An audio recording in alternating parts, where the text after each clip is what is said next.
The Qadariyyah, the destiny deniers. Know that what we have mentioned about the Qadar is not delving into the issue in the inappropriate way that the Prophet ﷺ forbade. When he said, إِذَا ذُكِرَ الْقَدَرُ فَأَمْسِكُوا. If destiny is mentioned, hold back, as narrated by At-Tabarani. So all of what we talked about, and what did we talk about here? I'll show you the table of contents again. We talked about the meaning of qadar linguistically and religiously. We talked about the taqdir and the maqdur, the taqdir being God's destining, that's his attribute, and the maqdur being what was destined, whether good or evil. And we talked about good and evil, and we talked about God's command as opposed to his destining. His destining is something, and his command to make you accountable is something else. And we talked about God's acceptance. His destining is something, and his acceptance of a creation is something else. And we talked about pending destiny. And now we just read some footnotes about that. And now we're in the last section of this chapter, the Qadariyyah, the deniers of destiny. So what we have mentioned about the Qadar is not delving into the issue in the inappropriate way that the Prophet forbade, alayhi salatu wassalam, when he said, إِذَا ذُكِرَ الْقَدَرُ فَأَمْسِكُوا. When destiny is mentioned, hold back. So this hadith doesn't mean we can't talk about all the things we talked about. This, what we have done, is explanation of the qadar that came in the religious texts. The prohibition that's in this hadith is delving to reach its secret. That's what you can't do, what you're unable to do. To reach the secret of destiny. What is the secret? Let me read here. Whoever claims to know the reality of qadar is a blasphemer. As Shafi'i and Ibn Asakir narrated from Ali, that he said to someone asking about the qadar, it is the secret of Allah, do not delve. He said, Sirrullah fala tatakallaf. It is God's secret. Do not indulge, do not delve. But the man insisted. So Ali said to him, since you refuse, know that it is a matter between two matters, not compulsion and not unrestricted volition. It's not compulsion. You're not forced to do something. Destiny does not mean you are forced and you lack any will to choose. Nor is it an unrestricted volition. Yani, we are confirming that you have a choice and a will to do something if you wanted to or not. But it's not unrestricted volition. Volition means will. Because it's still under the will of God. It's still under the control of God. So it's not unrestricted. He said, La jabrun wa la tafweed. It's not the slave being compelled to act, nor is it that all of the slave's deeds are forwarded to him as a creation of his. Al-Tahawi said, فَوَيْلٌ لِمَنْ صَارَ لِلَّهِ تَعَالَى فِي الْقَدَرِ خَصِيمًا. Woe to who becomes against God concerning destiny.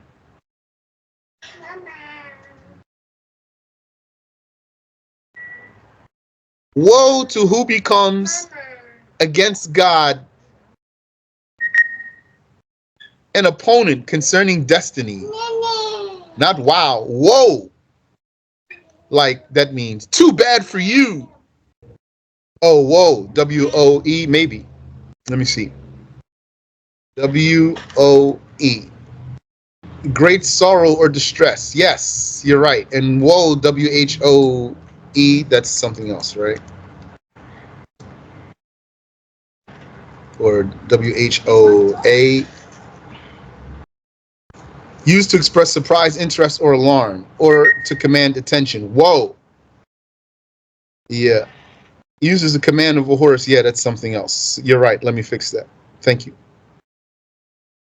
Woe to who becomes against God an opponent concerning destiny. وأحضر للنظر فيه قلبا سقيما. And to consider it, to consider destiny. He summons a corrupt heart, a sick heart. To think about destiny, he summons a sick heart.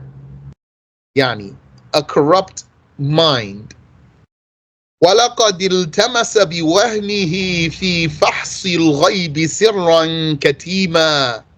He has sought, by investigating the unseen with his confusion, a concealed secret. He sought a concealed secret by investigating the unseen with his confusion. وَعَادَ بِمَا قَالَ فِيهِ أَفَّاكًا أَثِيمًا. And he became, by what he said about it, a sinful liar. So that's Tahawi, all those rhyme. That's called Sajah. So if you just want to hear the Arabic text, he says,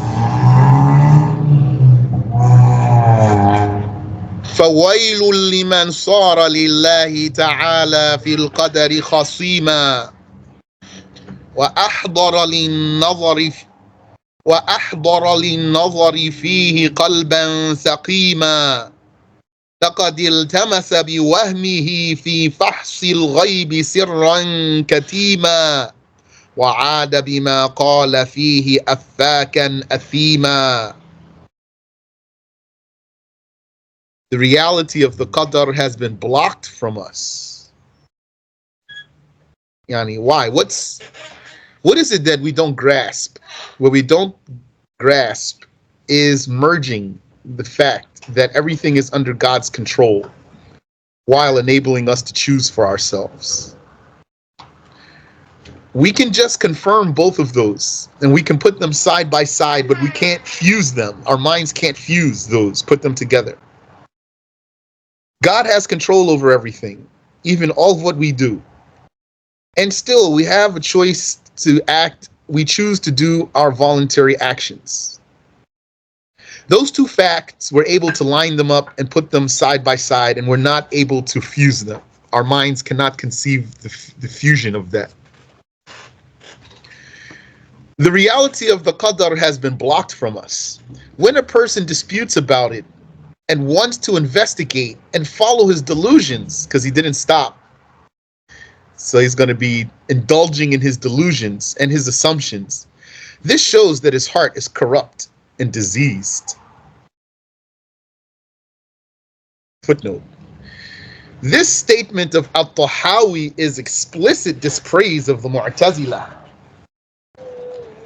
This statement of Al-Tahawi is explicit dispraise of the Mu'tazila, who claim that matters take place different from what Allah willed. They claim that Allah willed for the blasphemers to believe, but it did not happen. The Qadariyyah arrived at their belief, their conviction, based on their own opinion, which contains renouncement of the Qadar, this opinion of theirs. And that is how they resemble the Majus, according to the hadith of the Prophet ﷺ. I think it's going to come.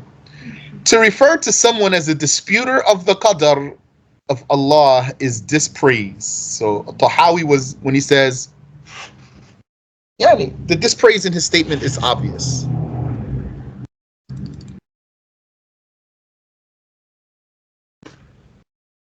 Those are the Qadariyyah, those who denied the Qadar of Allah.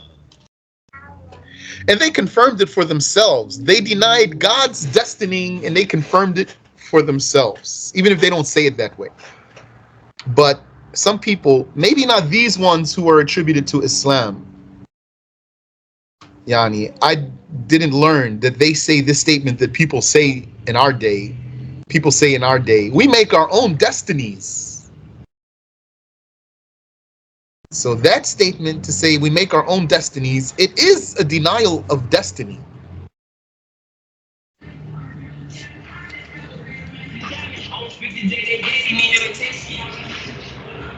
So those are the Qadariyyah.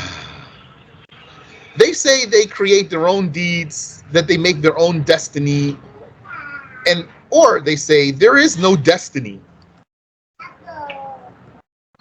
Or they say there is no fate. Like in that movie franchise, in fact, The Terminator. That's blasphemy. They say there's no fate. Or they say some other things, still blasphemy though. That story is a denial of qadar. Because they send people back in time. That's blasphemy. Saying that you go back in time, for example, that is a denial of destiny. And they say there's different timelines. It's like to say there's all sorts of versions of reality. That's all blasphemy.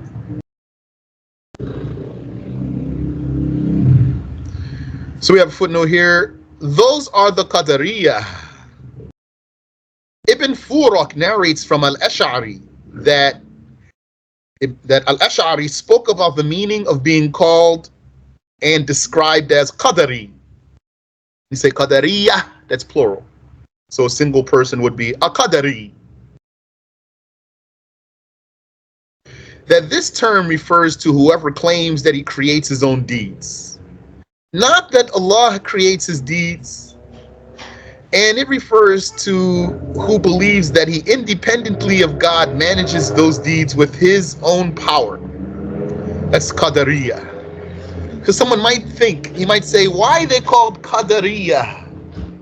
That doesn't mean they believe in Qadar. So there's Qadar. So if you believe in Qadar, wouldn't you be a Qadari? No, they're called Qadariyyah because they attribute the Qadar to themselves. That means they believe they make their own destinies, which means they deny destiny. The Messenger sallallahu alaihi wasallam likened them to the Zoroastrians, if I'm saying that right. That means the Majus. And there might be some other words people use for this religion.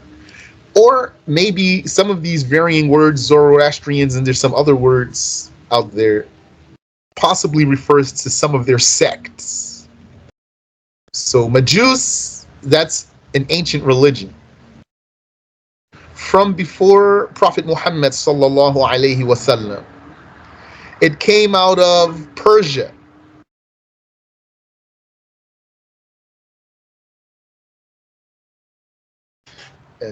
They were the fire worshippers, and they used to have a mighty empire. They had an empire that rivaled that of the Romans. Persian Empire. So you saw that movie, maybe 300.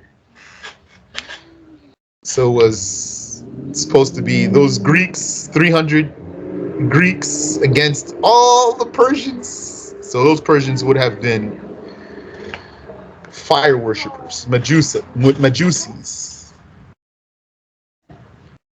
That's a fictional story though. So the Messenger sallallahu alaihi wasallam, he likened the Qadariyyah to the Majus for attributing creation to more than one creator. And for their claim of exalting Allah by negating that he willed for evil. The Qadariyyah claim that they exalt Allah by denying that he created evil. They say, you say God created evil? Hasha, God forbid. He is exalted. That's blasphemy. Al-Ash'ari said that it is valid to ascribe the human with the taqdeer of his doings in the literal sense, which for the human, though, the taqdeer of his doings is going to be his estimation and assessment, not creating. As opposed to the figurative sense. But his taqdeer, the human's taqdeer, is a creation of Allah. So you should be familiar with the word taqdeer in this subject of qadar. In this chapter of Aqidah, you want to be good and strong in the knowledge of the creed, then know that one of the chapters of the creed is qadar, destiny. And then in that chapter, there's words you need to know, some vocabulary, like taqdeer and maqdur.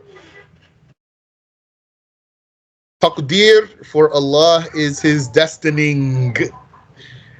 Al-Ash'ari says the human does have a taqdeer, but his taqdeer is a creation of Allah.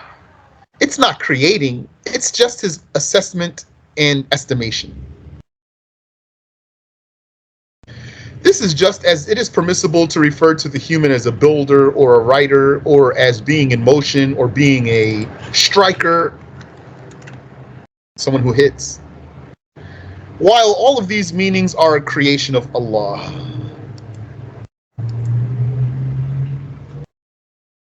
Al-Ash'ari said that what negates this dispraised name, Qadariyyah, from being applicable to us, yani this name is a dispraise. We're not going to say we believe in the Qadar, so we are the Qadariyyah in reality. No.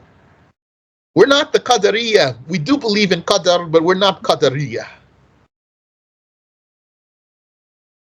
What negates this dispraised name from being applicable to us, despite that we confirm that someone other than Allah has a taqdeer in a literal sense, yani we have a taqdeer according to Al-Ash'ari, which is our estimating and assessing.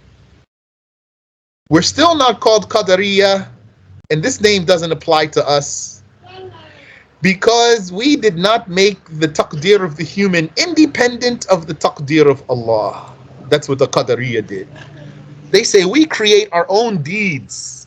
They say God only created our bodies and he installed in us the power to create our own actions. So they believe they have an independent taqdeer. We, Ahlus Sunnah, we considered the human's taqdeer a creation of Allah. Al-Ash'ari also used to say that the one who frequently mentions something does not deserve to be called by the name of that thing. Yani, someone might say, you are the Qadariyyah because you always talk about the Qadar. That's what makes you the Qadariyyah. Al-Ash'ari is saying, even if we do talk about this issue frequently, that doesn't mean that we deserve the name Qadariyyah. He said, the one who frequently mentions something does not deserve to be called by the name of that thing he mentions frequently, unless he ascribes it to himself and claims it. Thus, the one who frequently mentions the qadr of Allah over the deeds is not called Qadari when he ascribes that qadr to someone else and negates it from himself. Al-Ash'ari said that this title is very clear to the entire nation. This title, Qadari, it's very clear to the entire nation that it's dispraise. It does not apply to us. It is known to the layman what Qadari refers to, not to mention the specialists, and it's not confusing.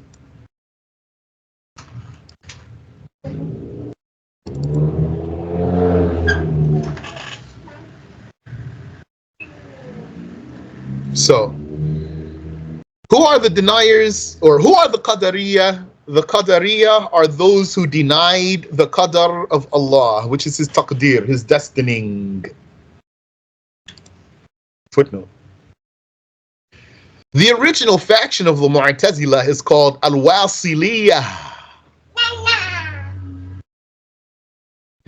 They are the followers of Wasil ibn Ata al-Ghazal. He is the head of the Mu'tazila and the first to call to their innovation. So according to this, it's possible to distinguish between Mu'tazila and Qadariyyah. Who are the Mu'tazila? They are the Qadariyyah. But is every Qadari a Mu'tazili? Not necessarily. The Mu'tazila, they are an Islamic sect. Islamic doesn't mean Muslim. Islamic means attributed to Islam. They are a sect affiliated with Islam. This sect called Mu'tazila, one of their convictions is denial of destiny. And they are the banner holders of this deviation, this heresy. So the Mu'tazila, they are the Qadariyyah. And the scholar said the first of them were the Wasiliyah, the followers of Wasil ibn Ata al-Ghazzab. Or at least some of them said so. So does this mean that no one denied the Qadar before Wasil? No. The original sect of the Mu'tazila are called, or is called, the Wasiliyah. Wasil ibn Ata, he is the head of the Mu'tazila, but he's not the first denier of destiny. He's the head of the Mu'tazila. He's the Sheikh of the Mu'tazila. This is because Ma'bad al-Juhani and Ghailan al-Dimashqi kept their innovation about the Qadar hidden from the people. Yani, they were known to be destiny deniers, but they were ineffective in promoting their heresy. And Ghailan, as you know, he was even executed by, not Umar ibn Abdul Aziz. He was executed. He encountered Umar ibn Abdul Aziz, who made him repent. So he said, I repent. And then Umar ibn Abdul Aziz made dua against him right there, Ghailan. He said, oh Allah, if this man is only giving me his tongue, and what is in his heart is still there, then make him taste the heat of the sword. And then Ghailan went away. Then after Umar bin Abdul Aziz died, and during the rest of Umar bin Abdul Aziz's life, Ghailan did not talk about Qadar. After he died, there was still some time he didn't talk about the Qadar. And then one caliph appeared, so he started talking about it again. So when he started talking about it again, long story short, we have the whole story. We went over it before. Also, it's on my YouTube if you wanted to hear the story about him, the debate that happened with him, and his encounter with Umar bin Abdul Aziz, and his debate with Imam al-Awza'i. So he started talking about the Qadar again, and then he was arrested, and then he debated al-Awza'i, and he was refuted, and he was executed. So this one, Ma'bad al-Juhani, and this one, Ghailan al-Dimashqi, they were destiny deniers. But they were before Wasil. But it's possible to call them Mu'tazila. It's possible to call these ones who came before Wasil Mu'tazila. But according to Al-Farqu Bayn al-Firaq and At-Tafsiru fi Din, the first sect of the Mu'tazila were the followers of Wasil, and he came after these two. When they exposed that in the last days of the companions, Ma'bad and Ghailan, no one followed them, and they were rejected by the people until the days of Al-Hasan al-Basri. Wasil was among the many people who used to go to Al-Hasan. Yani, he was a student of Al-Hasan al-Basri. Al-Hasan al-Basri is a mujtahid. He used to have a followed madhab. It was said that his madhab was overtaken by the Hanafi school. He secretly had the belief of Ma'had and Ghailan, Wasil. He also opposed Ahlul Sunnah and the Khawarij and said that the major sinner is not a believer and he's not a blasphemer. Because Ahlul Sunnah said major sinner is still a believer. And the Khawarij said major sinner is a kafir. So he wanted to go against both of them. So he said he's not a believer and he's not a kafir.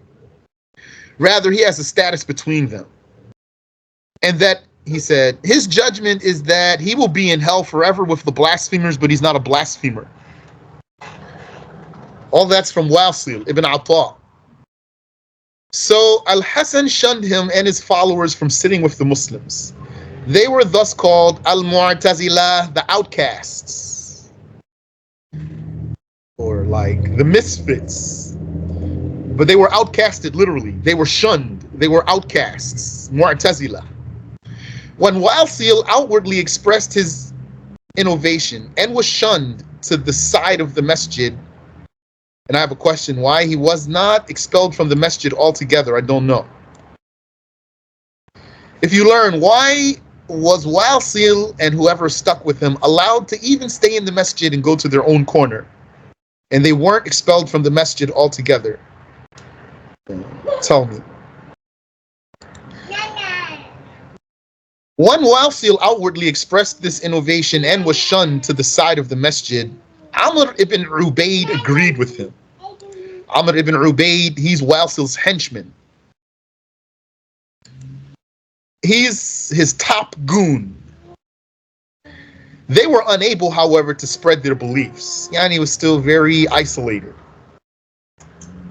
When the Muslims knew about Wasil's position in the Qadar, and they had already charged him with blasphemy for what he said about the major sinners being in a status between belief and blasphemy, they started to say about him, with his blasphemy, he denies the Qadar. Yani, they made a proverb out of Wasil. Thus, that became a proverb in reference to anyone who merged two invalid matters. A proverb means you say those words because of their relevance to the situation.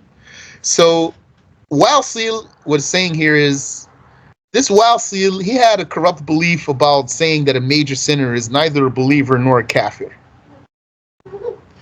And also he had a deviant belief of denying destiny. So the people said about him, on top of his blasphemy, he denies the Qadar, but denying Qadar is blasphemy. So they said on top of his blasphemy, he denies Qadar. So that became a proverb for anyone who merged two invalid matters. On top of his blasphemy, he denies Qadar. If you have any question there, feel free to ask, please.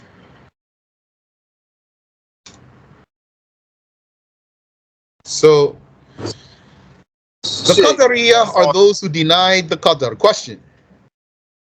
I was wanted to say, well, actually, none of these guys never looked at the Quran? They said that shouldn't, well, Allah will to be shall be. They never will listen to what the Prophet said? Destiny deniers are hadith deniers, even if they might sometimes delve into hadiths, but really they don't want the hadiths. If they delve into hadiths, it's going to be to use it to support their argument. It's like how Wahhabis, they don't like Abu Hanifa really, and then they're going to turn around and say, Abu Hanifa said. Destiny deniers don't really want hadiths, but if they found something they think they can use it for their agenda, then they'll use it. Or they're going to attempt to debunk hadiths. That's their business as hadith deniers. They want to debunk some hadiths. And they're just going to bring ayahs of the Quran, or they're going to talk with no reference at all. No reference at all. They're just going to bring arguments from their opinions, which they think are rational arguments. Some ayahs, they're going to misinterpret them. They can't deny them, they're going to misinterpret them or pervert them altogether. Similar to, remember when we talked about seeing Allah. You know how we say, وُجُوهٌ يَوْمَئِذٍ نَاظِرَةٌ إِلَى رَبِّهَا نَاظِرَةٌ. Faces on that day that are shining at their Lord, they are looking. I mean, they are seeing their Lord. They say, no, it doesn't mean looking at their Lord. They say this means waiting for the endowment of their Lord. So they're perverting the meaning of the ayah. That's how they do for ayahs about qadar. And these are the same ones too. The Mu'tazila are the ones who denied that Allah can be seen. They denied that Allah can be seen, and they denied destiny, and they believed in a status between the two statuses. And they had a big number of deviated beliefs. So that's how they operated. They were making ta'wil for these ayahs. Like the opposite of Wahhabi. What's Wahhabi going to do? He's going to say, here's the ayah, you got to take it literally. We're trying to explain to him, you don't take it literally. Then we're going to give him ayahs about qadar and Allah creating. They're going to say, you're taking this literally. It means... And they're going to make ta'wil for it. If they can manage to, somehow. Following their own naps. Yes.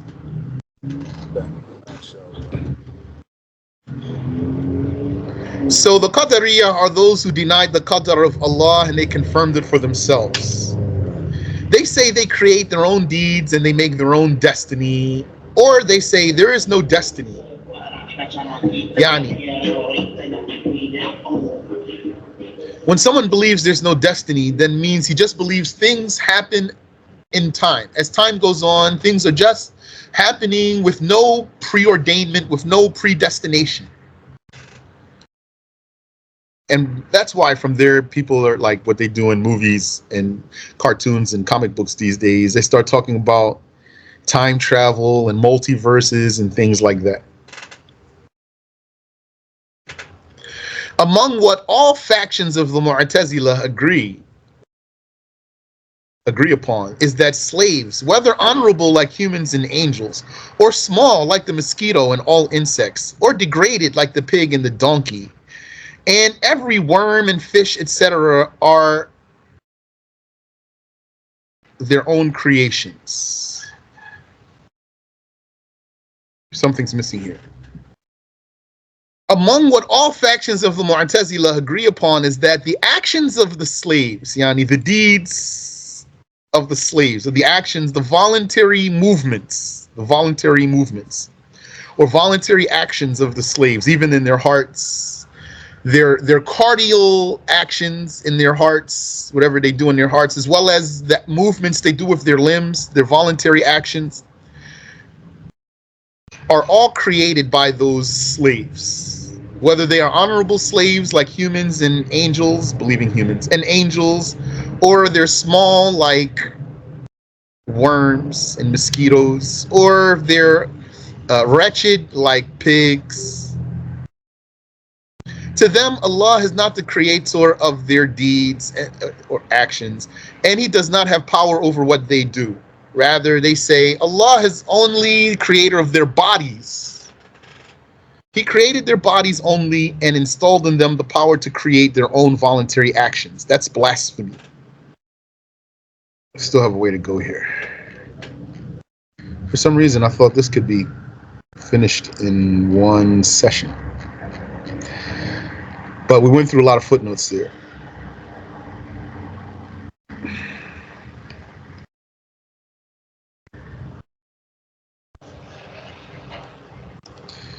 But I want to try to finish these footnotes too, because I want to complete the book, including the footnotes. So I need to use this session with you to achieve that, inshallah. So, to them, Allah is not the creator of their deeds and does not have power over what they do.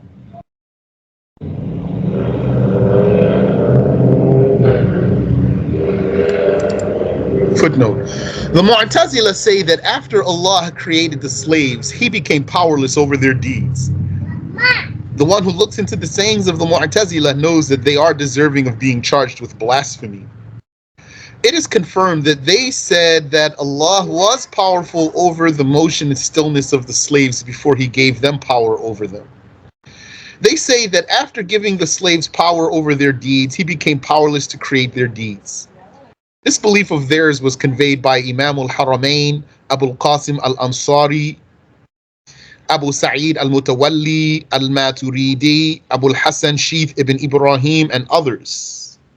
Abu al-Hasan Shith ibn Ibrahim said in his book of refutation against the Mu'tazila, they made Allah like what the proverb says, I let him into my house and he put me out. Al-Ash'ari said that the reality of their schools and the implication of their sayings is that they coerce Allah because they claim that they do in the dominion of Allah what He does not accept.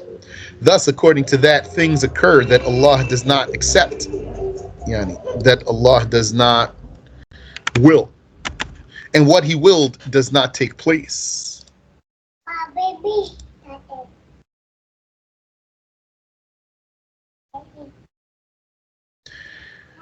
And what they believe here in this issue about slaves creating their own deeds is contrary to the saying of Allah Ta'ala, قَالَ أَتَعْبُدُونَ مَا تَنْحِتُونَ وَاللَّهُ خَلَقَكُمْ وَمَا تَعْمَلُونَ. Said Abraham, do you worship what you carve, though Allah created you and what you do? Or, do you worship what you carve while Allah created you and what you do?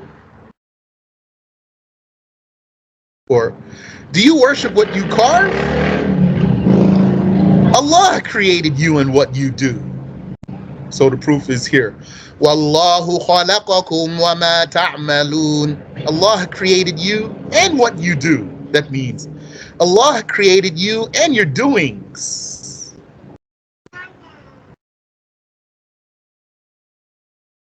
Also, the Messenger sallallahu alayhi wasallam said, "Inna Allah sani'u kulli sani'in wa san'atih." Surely, Allah is maker of every maker and his making, yani what he made. His making means what he made. Wa subhanallahi wa bihamdihi.